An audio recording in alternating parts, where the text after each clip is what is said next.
Miss Bay, can you hear me?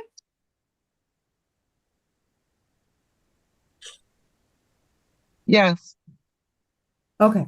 All right, I can hear you too. All right, this is 240P01688. This is the People versus Lita Bay. Officer Milosh, would you please state your name? Yes, ma'am. First name Nathan, Nathan. Last Malash, Mloche. And Miss Bay, would you please state your name? I'm the executrix of the estate for Lita Bay. All right, we're here today for looks like a ticket that was issued back on July 14th of 2024. All right, Officer Milosh, it's the government's burden. So you'll go first. Raise your right hand. Do you solemnly swear or affirm the testimony you're about to give is the truth and nothing but the truth under the penalties of perjury? I do. All right. So what can you tell me about the ticket that was issued on July 14th, 2024 to Lita Bay at Coolidge and Pearson in the city of Oak Park? Yes, ma'am. The citation was issued due to Miss Bay disobeying the red light at actually Coolidge and North End. Once we got through that intersection, Miss Bay did come to a stop at Coolidge and Pearson. And then once that light cycled through, I initiated a traffic stop just north of Pearson, just south of Albany on Coolidge there at about approximately 10:45 p.m. At that time, I went up to speak to Miss Bay. Initially, she refused. She did provide a license and eventually started speaking with me. Returned to my patrol vehicle, at which time she exited her vehicle, went to the rear of her vehicle, opened up her trunk. Went up to speak with her and escort her back to her seat in her car, at which point she started resisting. So my fellow officer and I took her to the front of my car, spoke with her, initially handcuffed for officer safety. We released her without charging her for the misdemeanor for resisting and obstructing, and we just went with the disobey red light.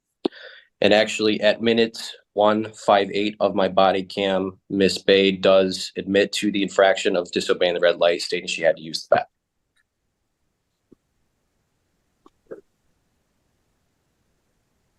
bathroom. When you say resisting, what do you mean? So initially, we went up to her, asked her to step away from the trunk. Obviously, we didn't know what was in there. She then began to retreat from officers. We then grabbed her arm to help escort her to her vehicle, at which point she tensed up, pulled away, and started screaming at us. What do you mean by screaming? What did she say? Am I able to reference my report I have here? You may. Thank you. All I have here is that she kept screaming, "Help me." Initially, when she was in her vehicle, she stated she didn't want to speak with us and that we were forcing her to say things against her will, and that she was nervous because we had our sidearms and we were near her children. Once she was resisting, all I have noted here is that she kept screaming, "Help me." And that's all I've got in terms of that. I don't have access to my body camera footage at this time. Why is that? This is virtual court, so I don't have access to evidence.com. All right. And Miss Bay? I'm the executrix for the I'm the executrix for the trust for Lita Bay. All right, Miss Bay, raise your right hand. Do you solemnly swear or affirm that the testimony you're about to give is the truth and nothing but the truth under the penalties of perjury? I do. All right. What can you tell me about the ticket that was issued to you? Your Honor, I actually put in paperwork and asked for discovery, and I was advised that I shouldn't testify until I get my discovery packet. So this isn't a criminal case. It's a civil infraction. You were free to order under the Freedom of Information Act any information regarding this case prior to the hearing. So it's not like a criminal case. It's a different standard. It's just a preponderance. It's not beyond a reasonable doubt. But you most certainly would have had access to that if you just FOIA'd the report or the body cam in this case. But we are having the hearing today, and you're free to give me your side of the story if you so choose. On the day in question, I went through a red light. I had to use the bathroom, like really desperately. I had three teenagers in the car with me. And when the officers approached my vehicle, touching their sidearms, my daughter had the identification, and I explained to them that this was a trust situation, and they didn't care. She was terrified, and she ended up taking out my ID because she did not want us to get killed or beat up or anything. Because things have happened to family members. I didn't want to get tased. She didn't want us to get tased or beaten or killed. So she ended up taking out my ID because I did not have to identify. It was not a situation for identifying, but we were forced to because of the guns and stuff. And my children were terrified. My son's girlfriend was in the car. She was terrified. I told him it was a trust situation, and I told him I had to use the restroom.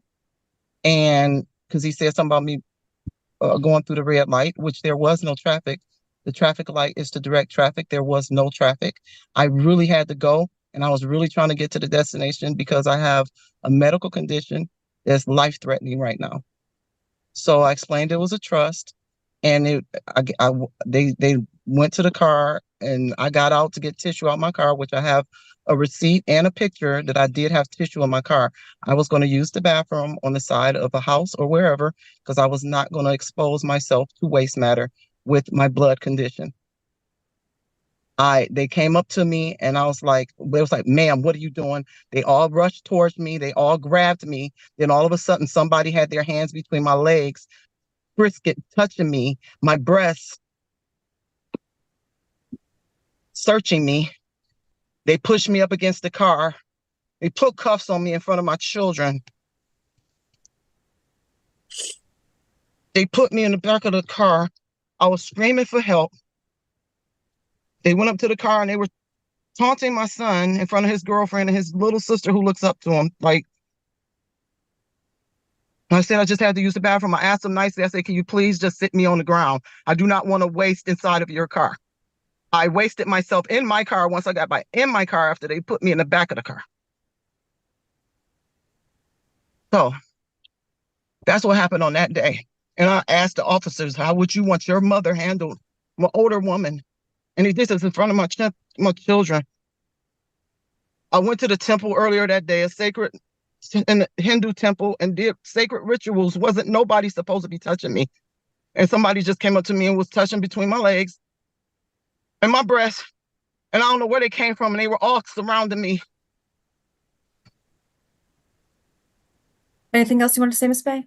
I was screaming for help because I was terrified for my life. I was not guilty of anything, but needing to use the bathroom and not wanting to soil myself. I just wanted to get to my destination, which was off of Oneida and 9 Mile, which literally 2 minutes away. I did not make it.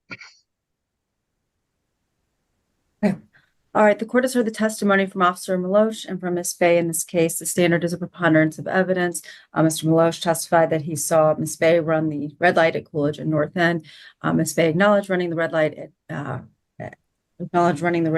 in question in this case. The people's burden is satisfied beyond a preponderance of the evidence in this case. I'm finding Ms. Bay responsible for running a red light. The fine is going to be $165. You'll have till October 1st to pay it. I will send that to the Novara address where we sent the other notices, so you'll get the paperwork in the mail. You're all set. Excuse me, Your Honor. So what I'm asking you is, I have a question. You're telling me, is the court telling me that trust situations are not seen as trust because this is a trust matter? This is not Right. what So you Ms. think Bay, it is. there's no trust situation recognized by the court. You are responsible. Make sure you pay the fine by October 1st. Not sure. All right, you're all set. Have a great day. Very much. The sovereign citizen in this case believed her urgent need to pee outweighed the officer's authority to pull her over for running a red light. Her claim of feeling in fear isn't credible. If that were valid, anyone wanting to avoid a ticket could simply say they feared for their life. It's just another example of how sovereign citizens try to manipulate the system to get their way, using baseless arguments to sidestep accountability.